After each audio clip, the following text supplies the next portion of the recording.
सभी श्रोताओं को मच्छिंद्र विषय का सादर अभिवादन। साथियों, आओ साहित्यकारों से मिले इस मंच पर आप सभी का हार्दिक स्वागत। आज हमारे बीच एक ऐसे साहित्यकार उपस्थित है जो खुद परिचय के मोहताज नहीं है, उनका कार्य ही उनका परिचय है। बाल साहित्य और मौलिक साहित्य के सर्जक, राष्ट्रीय एवं अंतर्राष्ट्रीय स्तर के शतकाधिक पुरस्कार प्राप्त और हिंदी साहित्य के प्रचार प्रसारक में अग्रणी, साहित्यिक प्रेरणा स्रोत और कई नए साहित्यकारों को प्रेरित करने वाले राजसी एवं सार्वभौम विचारक आदरणीय राजकुमार जैन राजन जी, आपका इस मंच पर हार्दिक स्वागत, प्रणाम। सभी श्रोताओं को नमस्कार। शुरुआत करने से पहले मैं आपको आपके जन्म दिवस की हार्दिक शुभकामनाएं देता हूँ। आपका जन्म दिवस है और पूर्व संध्या में आपके साथ बातचीत करते हुए बहुत आनंद हो रहा है। बहुत बहुत आभार। हम सभी जानना चाहेंगे कि आपने इतना साहित्य लिखा है, इस साहित्य लेखन की शुरुआत कब और कैसे हुई? विषय जी, इसके लिए बचपन की एक घटना से आपको अवगत कराना चाहूंगा। मैं जहाँ रहता हूँ वो एक छोटा सा गांव है, अकोला जिला, चित्तौड़गढ़, राजस्थान। बचपन से ही मुझे पुस्तकें पढ़ने का बहुत ज्यादा शौक था। खाली पीरियड में या पुस्तकालय में मैं जब भी मुझे अवसर मिलता, मैं किताबों में कहानियां वगैरह पढ़ा करता था।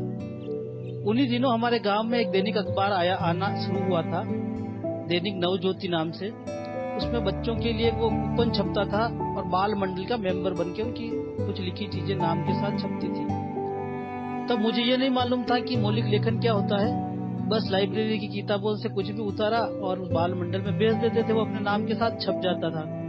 जब मैं हायर सेकेंडरी पढ़ने के लिए उदयपुर शहर गया, वहाँ पहुंचा तो वहाँ जाने पर मुझे लेखकों से वो देखने, मिलने और समझने का अवसर मिला। तब मेरी समझ में आया कि मौलिक लेखन क्या होता है, कैसा होता है, और वही शौक वहाँ से लिखना शुरू किया। लगभग 1982 के आसपास की बात होगी। मेरी पहली मौलिक रचना मथुरा से प्रकाशित एक लघु बाल पत्रिका में छपी थी, बाल पता का नाम से। तब से ही मेरी लेखन की शुरुआत हुई। देखिए, बचपन से ही आपको लिखने का शौक था और उसे आपने पूरा करने के लिए फिर अपनी या रचनाएं भेज दी और उसे स्वीकार किया। आप मूलतः बाल साहित्यकार के रूप में हमारे सामने आए। अब हम आज देखते हैं कि आज आपके 2-3 संग्रह जो है, रचना संग्रह, जिसमें खोजना होगा अमृत कलश और सपनों के सच होने तक, यह बाल साहित्य से हटकर है, यानी कि यह प्रौढ़ साहित्य में मैं गिनूंगा इसे। और जीना इसी का नाम है। यह तो आपने अपने आलेखों का संग्रह प्रस्तुत किया है। हम जानना चाहते हैं कि आरंभ में आपने बाल साहित्य विधा में लेखन किया है और फिर बाद में इस ओर आए हो, तो मैं फिर वापस जानना चाहूंगा कि बाल साहित्य की ओर उन्मुख होने का एक रहस्य क्या है? मतलब आपको बाल साहित्य लेखन की प्रेरणा कैसे मिली? मेरा शुरू से ऐसा मानना रहा है कि बालक जो होता है ना, वो किसी देश, समाज, संस्कृति का ही नहीं, अपितु हमारी संपूर्ण मानव जाति की एक पूंजी होता है। हमारी बात का असर छोटी उम्र के बच्चों पे बहुत जल्दी होता है। वयस्क लोगों को हम प्रभावित कर ही नहीं सकते। चिकने गड्ढे पर क्या मिट्टी चढ़ेगी। अच्छा बाल साहित्य बच्चों को सुसंस्कारित, सुदृढ़ व चिंतनशील बनाने का काम करता है तथा वो इसके लिए मुख्य भूमिका निभाता है। बाल साहित्य ही वास्तव में संस्कार साहित्य है, जो बच्चों को जीवन निर्माण के क्षेत्र में सही दिशा देने का प्रयास करता है।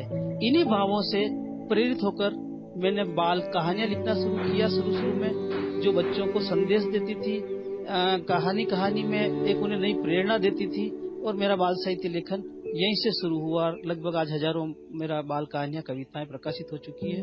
लगभग 40 किताबें भी बाल साहित्य की मेरी आ चुकी है। हमने आपकी कुछ अनुवादित बाल कहानियां भी पढ़ी है, मराठी में भी आपकी कुछ बाल कहानियां हैं। यह बहुत ही बच्चों के लिए उनकी आयु के अनुसार और सुलभ सहज है।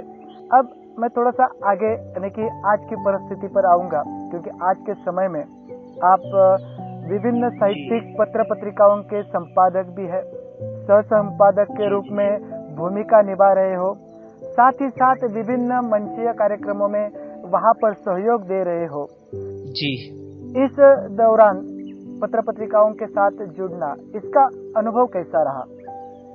भाई, जैसा कि आप जानते हैं और आपने कई समय मेरे साथ गुजारा है, तो मैं बताना चाहूंगा आपको, तो मेरी सोच हमेशा से ये रही है कि अधिक से अधिक नए रचनाकारों को जो हिंदी में लिखते हैं उनको प्रोत्साहित किए जाए, ताकि आने वाले समय में हिंदी की एक नई पीढ़ी रचनाकार तैयार हो। और मुझे इस कार्य में बहुत सफलता भी मिली है। कई नए रचनाकार तैयार हुए हैं जो आज देश विदेश की पत्र पत्रिकाओं में छप रहे हैं, सम्मानित भी हो रहे हैं। जहाँ तक मेरे अनुभव की बात आपने पूछी है विषय जी, मैं बताना चाहूंगा कि अनुभव तो बहुत अच्छे भी रहे हैं तो बहुत कटु भी रहे हैं, और ये विषय इतना विस्तार मांगता है कि इस पे फिर कभी बात किया जाएगा। पर बस इतना जान लीजिए कि दुनिया बहुत मतलबी है, इतना ही कहना चाहूंगा। अब मैं थोड़ा फिर आपको बालक की ओर लेकर जाऊंगा कि एक बाल साहित्यकार होने के नाते जब बाल साहित्य निर्माण हो जाता है तो बाल साहित्य और बालक, इनमें कौन सी तात्विक और स्वाभाविक बातें होती है और कौन सी बातों की ओर विशेष ध्यान रखना आवश्यक है? यानी कि नए जो बाल साहित्यकार उभर रहे हैं उनके लिए आप क्या कहना चाहेंगे? मतलब आपने पूछा था कि बाल साहित्यकार होने में कौन सी तात्विक और ये स्वाभाविक बातों का ध्यान रखना चाहिए। तो सबसे पहले मैं इस बारे में बाल साहित्य के मनस्वी रचनाकार आदरणीय श्री निरंकार देव सेवक के शब्दों को कहें तो जिस साहित्य से बच्चों का मनोरंजन हो सके, जिसमें वे रस ले सकें और जिसके द्वारा वह अपनी भावनाओं और कल्पनाओं का विकास कर सके, वही साहित्य बाल साहित्य कहलाता है। वर्तमान परिवेश में बाल साहित्य से मेरा आशय बच्चों के लिए लिखे जाने वाले उस साहित्य से है जो बालक को संस्कार दे, जीवन जीने की राह दिखाए, आत्मविश्वास दे, स्वावलंबन, राष्ट्र प्रेम और परिवेश को समझकर सकारात्मक करने की प्रेरणा दे। और इसके साथ विषय जी मैं कहना चाहूंगा कि बाल साहित्य कैसा होना चाहिए, तो बच्चों के लिए लिखी गई रचना की भाषा सहज हो, सरल हो, वाक्य छोटे छोटे हो और रचना में रोचकता हो, और ज्यादा बड़ी रचना नहीं हो। छोटी रचनाओं को बच्चे जल्दी याद कर लेते हैं, जल्दी समझ लेते हैं। अब बाल साहित्य की बात उठी है तो आज पूरे भारत सहित विश्व में भी कई बाल साहित्यकार हैं। आप अपनी दृष्टि से ऐसे कौन से साहित्यकारों को उत्कृष्ट साहित्यकार मानते हैं और क्यों? भाई विषय जी, आज निसंदेह देश में विशेषतः हिंदी बाल साहित्य में उत्कृष्ट साहित्य रचने वालों की कमी नहीं रही है। बहुत सारा बाल साहित्य रचा जा रहा है। मैं सबका नाम तो मुझे स्मरण में नहीं आएगा, पर जिन जिनको मैंने पढ़ा और जिनसे मैं प्रभावित हुआ हूँ, कुछ नाम मैं आपके सामने रखना चाहूंगा। और किसी का नाम नहीं ले पाया हूँ तो कृपया वो कुछ साहित्यकार मेरा ये साक्षात्कार सुने तो उसे अन्यथा न ले, वो भी इस सूची में सम्मानित और सम्मानित हैं।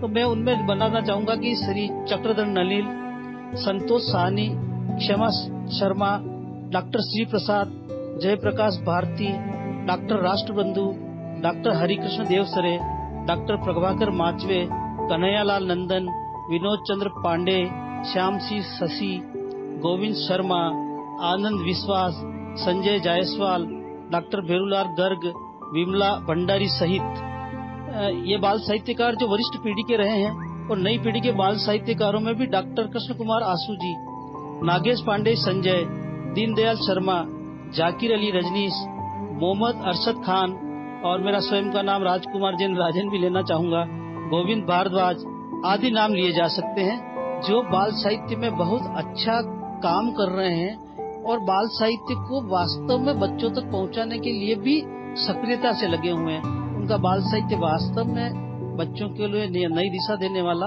और एक सामाजिक परिवेश जो आज का वर्तमान है उसके अनुसार उनकी रचना की जा रही है, जिसे बच्चे पसंद कर रहे हैं।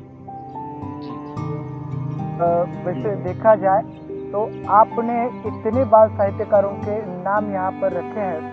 मैं बहुत सारे ऐसे लोग हैं कि जिनके पास यह नहीं पहुँचते, यानी कि उनके पास इनका साहित्य नहीं पहुँचता है जो पहुँचना चाहिए। ऐसे लोगों को सामने लाने का काम आप जो कर रहे हैं, यह निश्चित ही सराहनीय और अभिनंदनीय है। मैं आगे वार्तालाप बढ़ाते हुए थोड़ी सी आपसे जिज्ञासा रूप जानकारी चाहता हूँ कि क्या सच में जो आज साहित्य निर्माण हो रहा है वह सही पाठकों तक पहुँच रहा है? जी, मैं आपको बताना चाहूँगा कि आज लोग कहते हैं कि बाल साहित्य रचा नहीं जा रहा है। मैं उनकी इस धारणा का खंडन करता हूँ। आज प्रचुर मात्रा में अच्छा बाल साहित्य लिखा जा रहा है और बालकों, अभिभावकों, शिक्षकों किसी में भी पठन पाठन में रुचि नहीं रही है। ये भी एक सत्य है, जिससे आने वाली पीढ़ी को संस्कारों का क्षरण स्पष्ट दिखाई देता है। ऊपर से रही सही कसर साइबर दुनिया ने पूरी कर दी है। साहित्य प्रचुर मात्रा में प्रकाशित भी हो रहा है, पर वह ज्यादातर लेखकों से लेखकों तक, प्रकाशकों तक, संपादकों तक, समीक्षकों तक, पुरस्कार प्रदाता संस्थाओं से आगे नहीं पहुंच पाता है। तो हमें एक आंदोलन के रूप में पठन पाठन की प्रवृत्ति को पुनर्जागृत करने के लिए साहित्य बच्चों तक पहुंचाने के काम में भी सहभागी बनना होगा। सही कहा आपने, यह बहुत अहम बात है और ऐसी बातों पर काम करने वाले बहुत कम लोग हैं और उसमें से एक आप है, क्योंकि मैंने अनुभव खुद भी किया है, क्योंकि आपकी कुछ साहित्यिक किताबें मेरे बच्चों के लिए उपलब्ध हुई है पाठशाला में और आपने आज तक लगभग 10 लाख रुपयों से भी अधिक राशियों की किताबें निःशुल्क रूप में अपने बालकों तक और पाठकों तक पहुंचाई है। यह बहुत मतलब एक आदर्श काम है। अब हमारे अंदर जिज्ञासा है, आपका बड़प्पन है। ये हमारे अंदर जिज्ञासा है कि इसके पीछे की आपकी भूमिका क्या है? जी जी जी, चलिए, आपका बड़प्पन है। विशे जी, सही कहूँ तो मेरा मानना है, या मैं बचपन से ये मानता रहा हूँ कि जिस परिवार में अच्छी पुस्तकें नहीं होती वहाँ सुख, शांति, संस्कार, चैन सब कुछ समाप्त हो जाता है। लोगों में सच साहित्य के पठन पाठन की परंपरा को बढ़ावा मिले, इसलिए हम निःशुल्क साहित्य विद्यार्थियों तक, स्कूलों तक, संस्थाओं तक, कॉलेजों तक और शोधार्थियों तक, और वो जो इच्छुक व्यक्ति जो मांग करता है उनको हम अपने खर्चे से पहुंचाते हैं और हमारे इस प्रयास को सफलता भी मिली है। साहित्य के पठन पाठन से भाषा का भी उन्नयन तो होगा ही, तो मेरा ये उद्देश्य रहा कि हिंदी का प्रचार प्रसार हो, नए लेखक तैयार हो और पठन पाठन की परंपरा को थोड़ा बल मिले।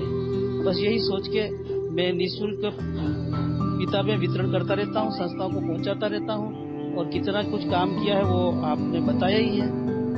जी,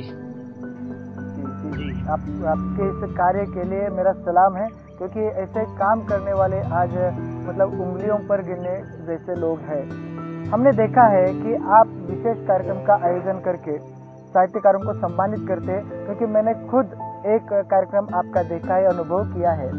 इसके पीछे भी आपकी कुछ विशेष भूमिका रही होगी और आप पुरस्कार देते, सम्मानित करते हैं। इन पुरस्कारों का स्वरूप कैसा रहता है? भाई विशे जी, ये बड़ा विचित्र प्रश्न मानूंगा मैं, क्योंकि ये तो इस तरह से होगा कि अपने बारे में या अपने कामों के बारे में ढिंडोरा पीटना।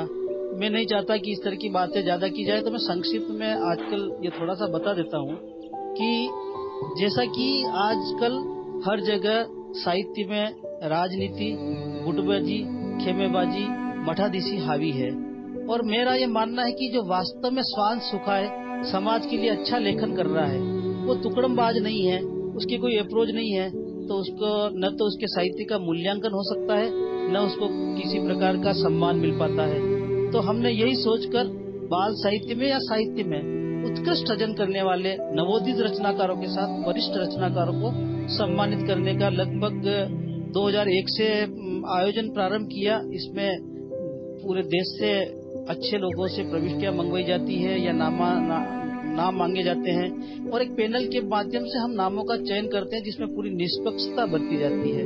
और हम बाल साहित्य के लिए शायद मेरे ख्याल से निजी क्षेत्र में दिया जाने वाला सबसे बड़ा सम्मान जो लगातार दिया जा रहा है, सोहन लाल द्विवेदी बाल साहित्य सम्मान, जो 21,000 रुपए का होता है, वो किसी उत्कृष्ट बाल साहित्य लेखन के लिए दिया जाता है।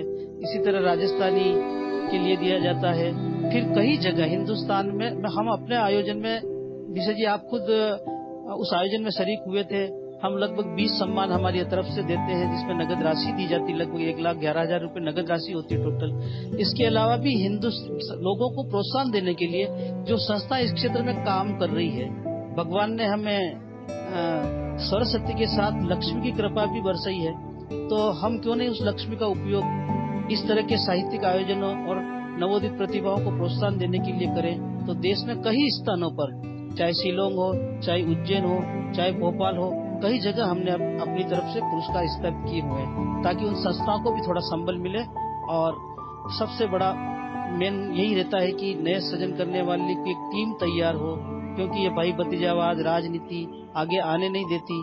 और हिंदी भाषा के लिए तो ये सबसे बड़ा इन लोगों को प्रोत्साहन देना आवश्यक है, तभी हिंदी बच पाएगी और हिंदी भाषा का प्रचार प्रसार हो पाएगा।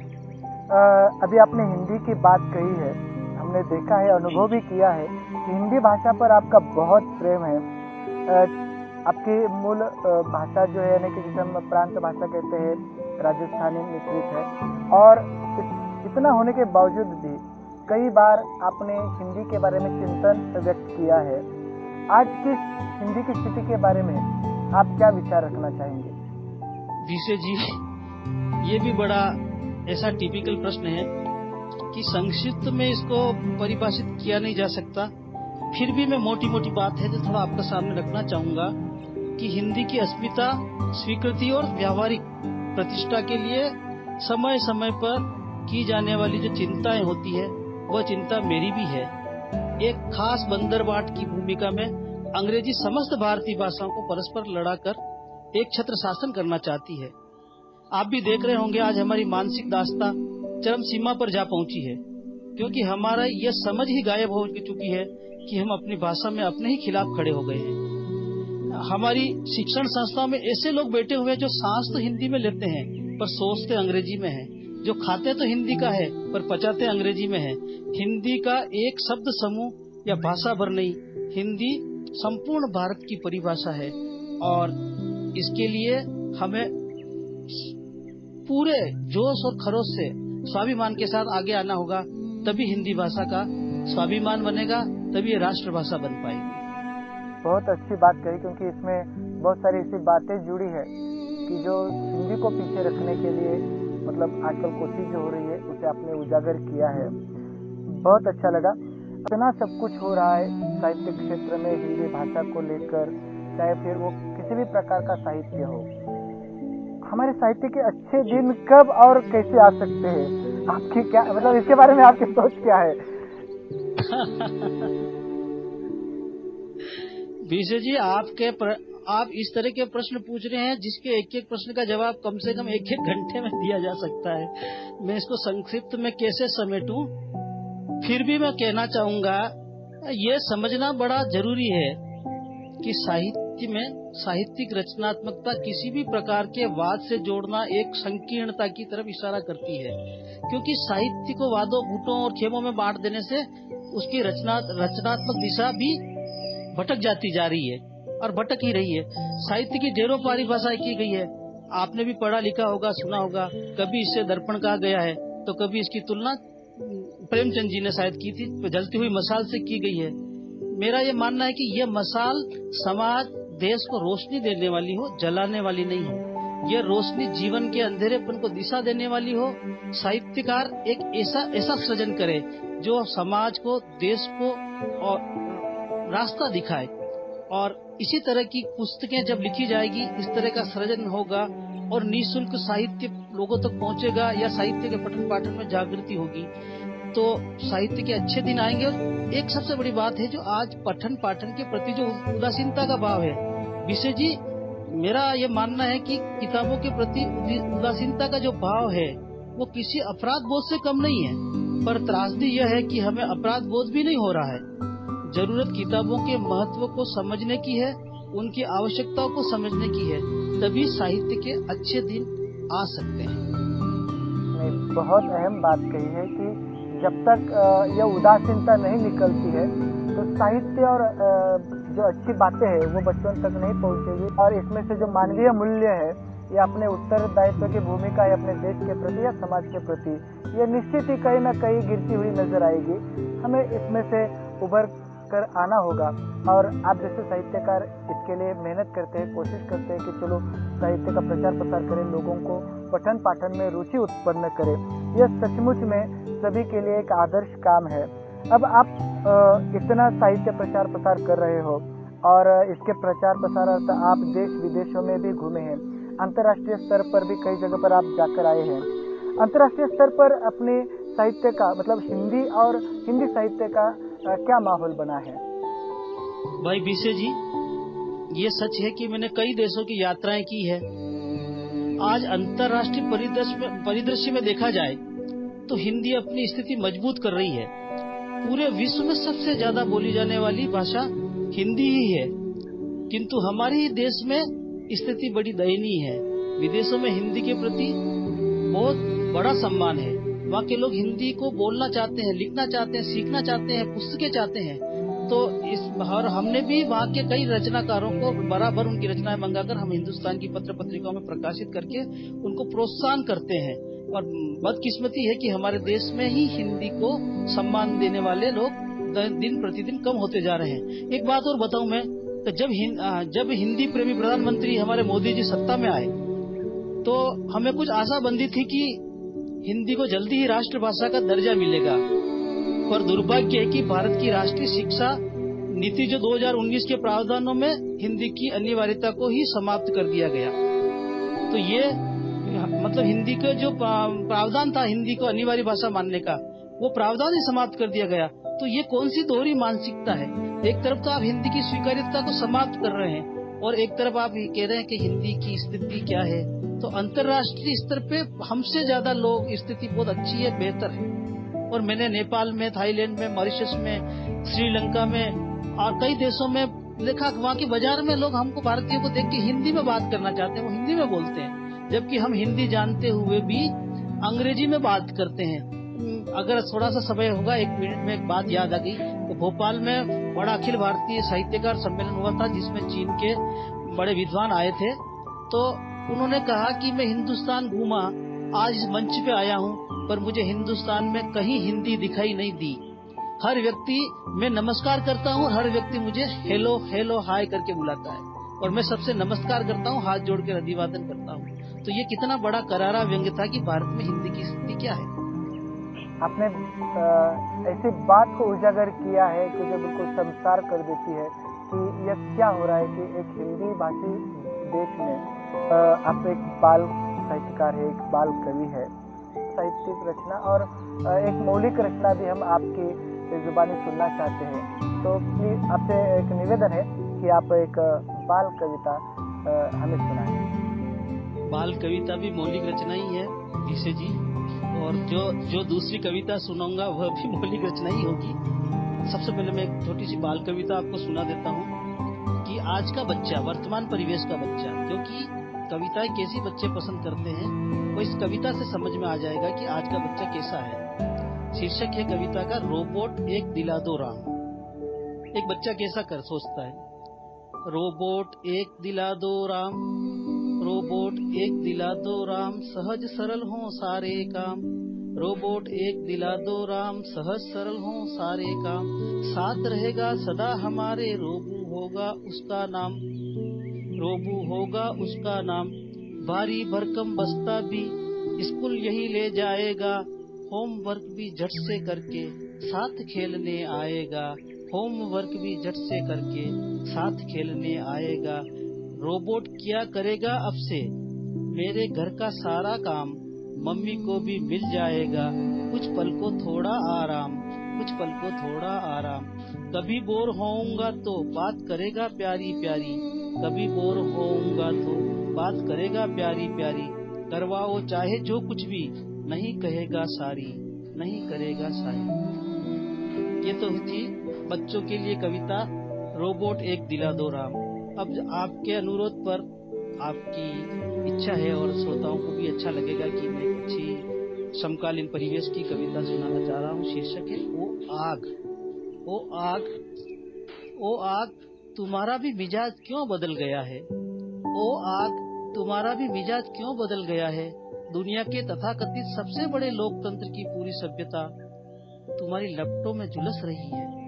दुनिया के सबसे बड़े लोकतंत्र की पूरी सभ्यता तुम्हारी लपटों में झुलस रही है। तुम क्यों जला रही हो देश का भाईचारा, मेरा घर और मेरा कल? ओ आग, तुम जला देती उन मुट्ठी भर लोगों को। ओ आग, तुम जला देती उन मुट्ठी भर लोगों को जो भीड़ में अफवाह फैलाकर बड़ी चालाकी से जन्म देते हैं उपद्रवों को, विध्वंस को, जिनसे पनपती है सिसकियां और चीख, जिनसे पनपती है सिसकियां और चीख। जलाना ही था तुम्हें तो जला देती देशद्रोहियों को, व्यभिचारियों को। जलाना ही था तुम्हें तो जला देती देशद्रोहियों, व्यभिचारियों के नंगेपन को, भ्रष्टाचारियों के भिखमंगेपन को, धर्म के ठेकेदारों के फतवों को, आतंकवादियों के नापाक मंसूबों को। ओ आग, तुम भी अब आधुनिक हो गई हो, क्यों कब्जा जमाए बैठी हो नफरतों पर? घृणा, द्वेष, साजिश, षड्यंत्रों से स्थापित हुए इस युग को प्रेम के ढाई अक्षर से संवार दो, ताकि फिर कभी मानवता शर्मिंदा नहीं हो। अपने ताप से, अपने उम्मीद के ताप से सूरज को तपाओ, चेते फिर से हम, ताकि भर जाए हर जन मन में विश्वास। ओ आग, तुम्हारा में मिजाज क्यों बदल गया है? दुनिया के तथाकथित सबसे बड़े लोकतंत्र की पूरी सभ्यता तुम्हारी लपटों से झुलस रही है। तुम क्यों जला रही हो मेरे देश का भाईचारा, मेरा घर और मेरा घर? यह हमारा सौभाग्य है कि आपने बहुत महत्वपूर्ण विषय को लेकर ये रचना ओ आग ये प्रस्तुत की, जो समय परिस्थिति है उसे आपने उजागर किया है। बहुत अच्छा लगा। जाते जाते सिर्फ एक सवाल, आप एक जो नव साहित्यकार है उन्हें और श्रोताओं को क्या संदेश देना चाहेंगे? पीसे जी, ये संदेश देना तो मेरी बस की बात नहीं है और मैं इतना महान व्यक्तित्व भी नहीं हूँ कि संदेश दूं, पर हाँ कुछ बात है जो अपने दिल की जो श्रोताओं से कहना चाहूंगा कि साहित्य की जो आज साहित्य की उपयोगिता वर्तमान समय में बहुत महत्वपूर्ण हो गई है। आज पठन पाठन के बाद किए जाने वाले चिंतन से जीवन को एक नया आयाम, एक नई सोच, एक नई ऊर्जा मिलती है। मेरा सबसे यही अनुरोध है कि पुस्तकें पढ़ें। पुस्तकें पढ़ने से मानसिक विकास होता है। पुस्तकों के लिए हर परिवार में बजट होना चाहिए। आज किताबें कोई खरीदता नहीं है, तो मैं चाहता हूं कि हर परिवार में पुस्तकें खरीदने के लिए बजट का निर्धारण किया जाए। जब प्रौढ़ आयु के अभिभावक, शिक्षक स्वयं पुस्तकें पढ़ेंगे तो बच्चे भी अवश्य पुस्तकें पढ़ेंगे। स्वाध्याय से जीवन में मंगलमय का बोध होता है। और इसी सभी श्रोताओं के साथ शुभकामनाओं के साथ पीसे जी आपका हृदय से आभार व्यक्त करता हूं कि आपने मेरे जन्म दिवस की पूर्व संध्या पर ये साक्षात्कार लिया और मुझे अपनी भावनाएं व्यक्त करने का अवसर दिया। मैं आपका हृदय से आभारी हूँ। आपके लिए, आपके परिवार के लिए, सबके लिए शुभकामनाएं व्यक्त करता हूँ। देश सुखित रहे, समृद्धिशाली हो और देश का कोई व्यक्ति प्राकृतिक आपदाओं से पीड़ित नहीं रहे, बीमारियों से बचे। और यही संदेश देने के साथ मैं आज्ञा चाहता हूँ। जी, आपका बहुत बहुत स्वागत, क्योंकि आपने इतने व्यस्त समय में भी समय निकाला। और पुनश्च आपको जन्म दिवस की ढेर सारी शुभकामनाएं, बधाइयाँ। ईश्वर आपकी हर मनोकामना पूरी करे, आपको स्वास्थ्य प्रदान करे। इसी आशा के साथ यहाँ पर पधारे अकोला के एक छोटे से गांव से आए हुए साहित्यकार राजकुमार जैन राजन जी, आपका बहुत बहुत आभार व्यक्त करता हूँ। बहुत बहुत आभार, शुक्रिया, धन्यवाद, नमस्ते, नमस्ते। तो मित्रों, ये थे राजस्थान चित्तौड़गढ़ के बाल साहित्यकार राजकुमार जैन राजन जी। मित्रों, फिर से मिलेंगे नए साहित्यकार के साथ इसी मंच पर। तब तक के लिए आपके मित्र मच्छिंद्र भिसे को दीजिए इजाजत। हार्दिक धन्यवाद।